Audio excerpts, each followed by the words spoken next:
पिछली कुछ वीडियोस में हमने संसाधनों की जीआईएस मैपिंग के माध्यम से पीआरए एक्सरसाइज करना जाना था। अगर इस पूरे प्रोसेस के दौरान भूजल स्थिति को सुधारने के लिए कोई चर्चा या कोई ज़रूरत सामने आई हो, तो आप कॉमन्स कनेक्ट के माध्यम से अपने क्षेत्र की भूजल स्थिति को और बारीकी से परख सकते हैं और उसमें सुधार के लिए संसाधनों की मांग रख सकते हैं। इसके लिए आप सबसे पहले प्लानिंग पर जाएं और भूमिगत जल पर क्लिक करें। भूमिगत जल का मैप कुछ इस प्रकार दिखेगा। यहाँ पर कुएं की गहराई को दर्शाया गया है, जिससे कि आप भूजल स्तर का आकलन लगा सकते हैं। तो जो क्षेत्र लाल रंग के हैं, वहाँ पर भूजल की स्थिति काफ़ी गंभीर है।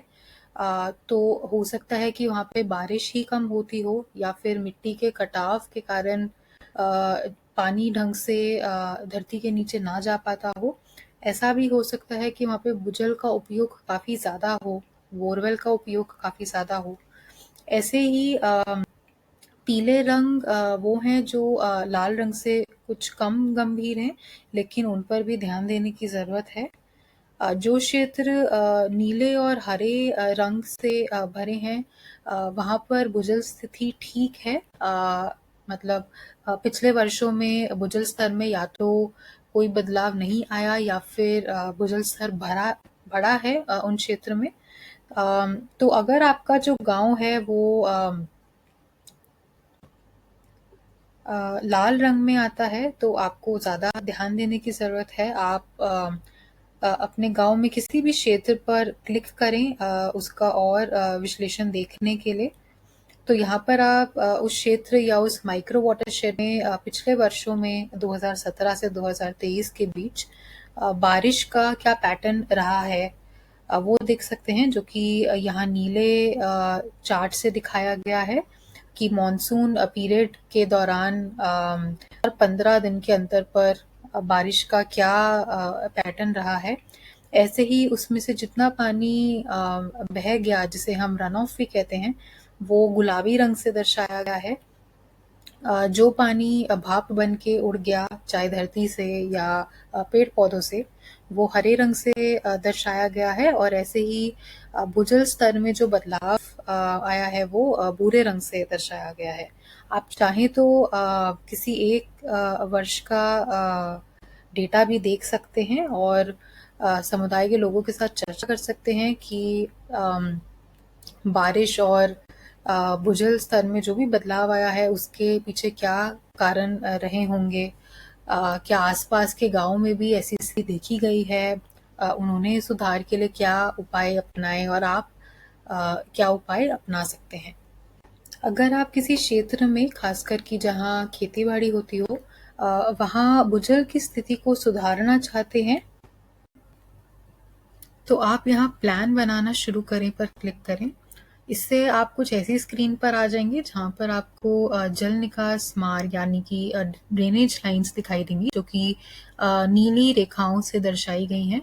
ऐसे ही यहाँ पर आपको क्लाट मैप दिखेगा, जिसकी सहायता से आप उन स्थलों का चयन कर पाएंगे जहाँ पर रिचार्ज पोटेंशियल अच्छा है, यानी कि पानी ज़मीन के नीचे अच्छे से रिस सकता है, जो कि हरे रंग से दिखाए गए हैं।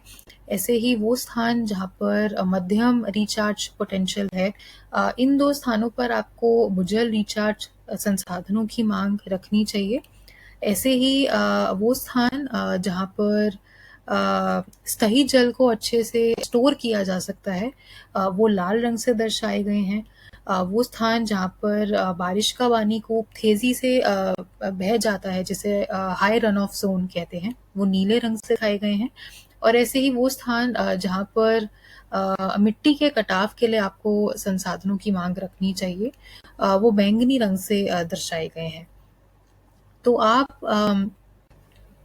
प्लानिंग करते समय आप ऐसे स्थलों का चयन करें जो कि खेत से 200 से 500 मीटर के दायरे में है, जल निकास मार्ग के एकदम ऊपर हैं या उनके बहुत पास हैं, हरे या पीले रंग में हैं और ऊपरी भूमि पर हैं, ऊंची भूमि पर हैं। तो आप अगर ऐसे स्थलों पर चेक डैम या फिर गली प्लग या कंटोर ट्रेंच की मांग रखेंगे, तो मध्यम भूमि या फिर प्लेन एरिया में जो भी खेत होंगे उनको सिंचाई में फायदा होगा। ऐसे खेत जहाँ पर सिर्फ एक बार फसलें उगाई जाती हैं और 2 से 3 बार फसलें उगाने की चाह है और उनसे किसानों की आजीविका में भी बढ़ोतरी हो सकती है, तो उन खेतों को प्राथमिकता देनी चाहिए जब भी भूजल रिचार्ज संसाधनों की मांग रखें।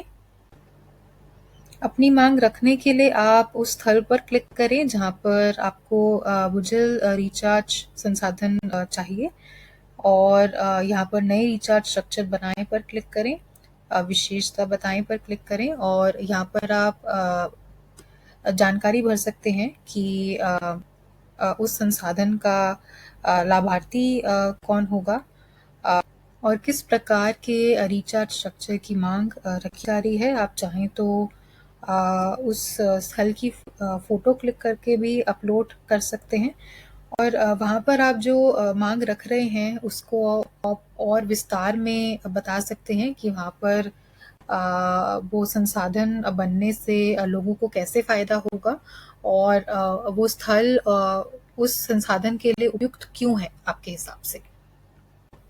ऐसा करके आप फॉर्म सबमिट कर सकते हैं।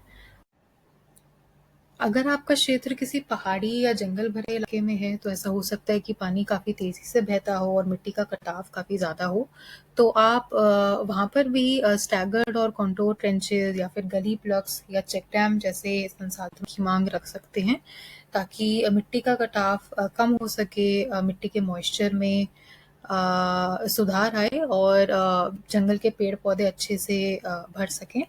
ऐसे क्षेत्र आपको बैंगनी रंग से भरे मिलेंगे। तो आज की वीडियो के लिए इतना ही। अगली वीडियो में हम जानेंगे कि हम कोई भी सतही जल स्रोत की मरम्मत के लिए कोई मांग कैसे रख सकें।